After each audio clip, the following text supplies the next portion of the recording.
जय Shri Ram. Welcome back to my channel and I am your friend Saloni Gupta. So दोस्तों, ये video ITT के related बनने वाली है। इस वीडियो में मैं आईटीटी के डेज वगैरह जो भी जितने भी डेज थे उसको बाइफरकेट करके आपको बताऊंगी कि मैंने क्या क्या सीखा आईटीटी में। इससे पहले ये बताना चाहती हूँ कि मैंने एक वीडियो अपलोड की थी जिसमें मैंने आपको पहले ही बता दिया था कि आईटीटी क्या होता है, ओसी क्या होता है, इसके फीस स्ट्रक्चर क्या होंगे, उसके बाद इसके बैचेस कैसे होंगे। ये सब मैंने इन डिटेल वीडियो बना के रखी है और मैं इस वीडियो के डिस्क्रिप्शन में लिंक दे दूंगी उस चीज़ का भी। ठीक है, so let's start with it. ये आप ये देख सकते हैं कि 15 डेज में ये सारे कोर्सेज, ये 5 टाइप के कोर्सेज जैसे कि टैली था, एमएस वर्ड था, एक्सेल था, उसके बाद पावर पॉइंट था, कैट था, ये सब है ना 15 डेज में बायफरकेटेड किए गए थे। और ये है फैकल्टीज जिन्होंने हमें ये सारी चीज़ें सिखाई। सो गाइज, हमें फर्स्ट डे पे 2 मॉड्यूल्स मिला था। ये है मॉड्यूल 1 और ये है मॉड्यूल 2। ये दोनों में 3 यूनिट्स हैं और ये सारे यूनिट्स जो भी मैंने आपको बताया था इससे पहले कि जो भी कोर्सेज थे, एमएस एक्सेल, एक्सेस हो गया, उसके बाद कैट हो गया, पीपीटी हो गया, ये सब इसमें बाइफरकेटेड किया गया। फर्स्ट डे हमारा स्टार्ट होता है सीए अजिंक्य सर से और उन्होंने हमें टैली लिया था। फर्स्ट डे हमारा टैली था। उन्होंने फर्स्ट डे पे ना हमें ये सारे टाइम टेबल्स दे दिए थे जो मैंने अभी आपको दिखाया है कि इस डेट पे कौन सी फैकल्टी आने वाली है, क्या कोर्स होने वाला है, वो उन्होंने उसी दिन बता दिया। उसके बाद हमको उन्होंने ये भी स्ट्रक्चर बताया था कि आईटीडी कैसे वर्क करेगा। उन्होंने बोला कि मॉड्यूल 1 का एग्ज़ाम होगा, फिर मॉड्यूल 2 का एग्ज़ाम होगा और ये जो एग्ज़ाम्स होंगे मॉड्यूल 1 और मॉड्यूल 2 वो डिफरेंट डेट्स, मतलब डिफरेंट डेट पे रहेंगे और गैप्स रहेंगे। जैसे कि अगर सपोज अगर 1 डेट को मॉड्यूल 1 का एग्ज़ाम होता है तो ऑलमोस्ट 10 डेज़ के बाद, या फिर 10 डेज़ भी नहीं बोल सकती हूँ, ऑलमोस्ट 6-7 डेज़ के बाद मॉड्यूल 2 का एग्ज़ाम होगा। आपको पढ़ना पड़ता है इसमें। ऐसा नहीं है कि आपने जो सीखा और उधर जाके आपने टिक कर दिया। एमसीक्यूज ही रहते हैं बट ऐसा नहीं होता, उसमें पढ़ना ज़रूरी है। ठीक है, उसके बाद मैंने आपको बताया कि मॉड्यूल 1 50 मार्क्स का एग्जाम होगा, मॉड्यूल 2 50 मार्क्स का एग्जाम होगा। ठीक है, उसके बाद हमें होता है प्रोजेक्ट्स में हमें लाइक पीपीटी बनाना पड़ता है, टॉपिक्स हमें सिलेक्शन करना पड़ता है और वो जो टॉपिक आपने चूज किया है वो फैकल्टी उसको अगर अप्रूव करेगी तो you should work on that project. और प्रोजेक्ट होता है 100 मार्क्स का। उसके बाद at the end of the last day, like अगर 15 डेज का कोर्स पूरा हो गया, उसके बाद जो 16th डे होता है वो होता है एग्ज़ाम डे और ये एग्ज़ाम हमारा होता है 300 मार्क्स का। हालांकि एमसीक्यूज होते हैं। आप देख सकते हैं इस आईटीटी में कितना स्ट्रेस है। ओसी में तो बिल्कुल नहीं था, ओसी में बहुत इंजॉय किया हम लोगों ने, लेकिन आईटीटी में स्ट्रेस होता है क्योंकि एग्जाम्स रहते हैं। बट एनीवेज ईजी होता है। एमसीक्यू अगर आपने ध्यान से कॉन्सेप्ट अगर आपके क्लियर है पहले से, लाइक मैंने तो लाइक फर्स्ट टाइम मैंने एक्सेल वगैरह पे लाइक काम किया, मुझे भी इतना ये नहीं हुआ, लेकिन मज़ा आता है। लाइक आपको नई नई चीज़ें एक्सप्लोर करने मिलती है।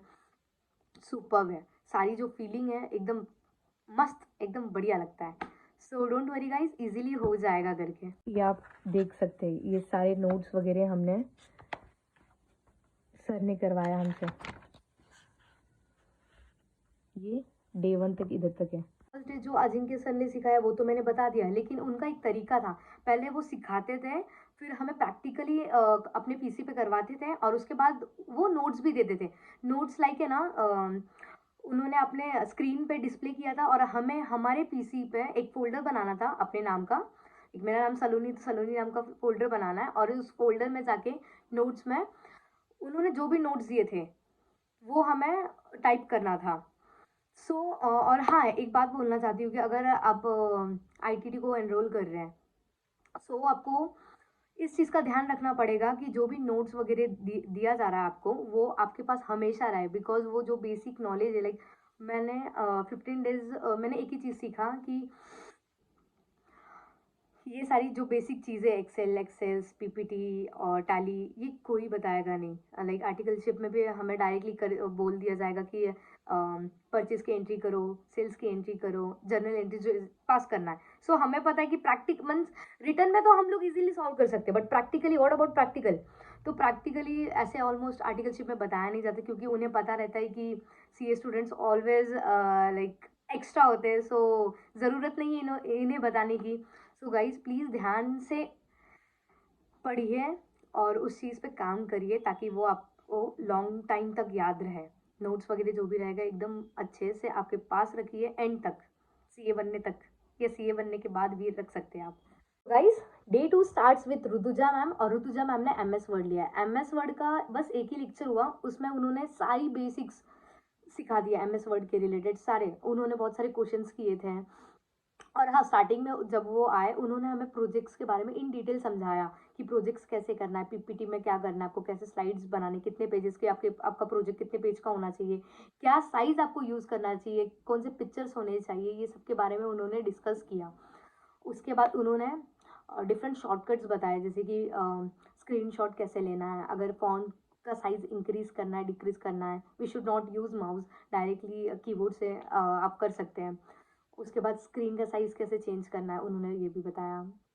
और उन्होंने डिफरेंट वेज़ बताया स्क्रीनशॉट्स के, जैसे कि मैंने आपको अभी बताया, अम, एक है एक प्रिंट स्क्रीन है, विंडो प्रिंट स्क्रीन हो गया, एक हो गया स्निप वाला हो गया, और भी एक था, मुझे याद नहीं आ रहा फिलहाल। और उन्होंने एक क्वेश्चन पूछा था कि what does X stands for XML. So अगर आपको पता है तो आप कमेंट कर सकते कि what does X stands for XML, ठीक है। उसके बाद उन्होंने डिफरेंस बिटवीन माइक्रोसॉफ्ट वर्ड और पीपीटी के बारे में बताया। फिर वर्ड, लाइक अगर हम लोग वर्ड पे कुछ कर डाउनलोड कर रहे तो .docx पहले आता, मतलब पहले, मतलब अभी का तो ये फॉर्म है और पहले का .doc आता था, तो वो क्यों हुआ, कब हुआ चेंज, वो उन्होंने बताया। एक्सेस का भी ऐसे ही था, .acccd भी अभी हुआ है और पहले .mdb होता था। सो ऐसा क्यों चेंज हुआ वो उन्होंने बताया। फिर उसके बाद उन्होंने बताया कि साइज ऑफ क्लिपबोर्ड क्या होता है, ऐसे छोटी छोटी चीज़ें, कॉपी कैसे करते हैं, पेस्ट कैसे करते हैं, सिलेक्शन अगर सारी आपको आपको सारा स्क्रीन का करना है तो कैसे आप सिलेक्ट करोगे, वो सब उन्होंने बताया। डे 12-13 एमएस एक्सेस में गया। एमएस एक्सेस ऋतुजा मैम ने सिखाया। उन्होंने उस दिन लाइक एमएस एक्सेस का बेसिक्स क्या होता है, कहाँ पे काम आता है, डिफरेंस बिटवीन वर्ड और एक्सेस क्या होता है, क्यों हमें एक्सेस यूज़ करना चाहिए, क्यों वर्ड यूज़ करना चाहिए, वो उन्होंने बताया। फिर डे 14 कैट का सेशन हुआ था, जिस दिन मैं गई नहीं थी, मेरा वो सेशन मिस हो गया था, बट फ्रेंड्स वगैरह ने बताया था कि उन्होंने एब्रीवेशंस वगैरह बताए थे, कैट में कौन सा कैट क्या कौन सा सॉफ्टवेयर है, कहाँ पे यूज़ होता है, वो बताया था। और 14th डे के हाफ सेशन में, मीन्स ब्रेक के बाद जो पीरियड था वो पीपीटी प्रेजेंटेशन के लिए था। सो मैंने आपको बताया कि हमें डे 1 पे ही बता दिया था कि हमें प्रोजेक्ट दिया जाएगा, प्रोजेक्ट में हमें पीपीटी प्रेजेंट करना पड़ेगा और हमें उस पीपीटी पे कुछ बोलना भी है। सो वही सब हुआ। फिर डे 15 आया। डे 15 का मैं एक अलग से एकदम प्रॉपरली वीडियो बनाऊंगी इस पर, लाइक आपके डाउट्स जो भी रहेंगे क्लियर हो जाएंगे, और अगर आपको डाउट भी है so you can comment it, मैं आपको ज़रूर रिप्लाई दूंगी। Thank you for having patience to listen. जय बजरंग बली, मिलते हैं नेक्स्ट वीडियो में।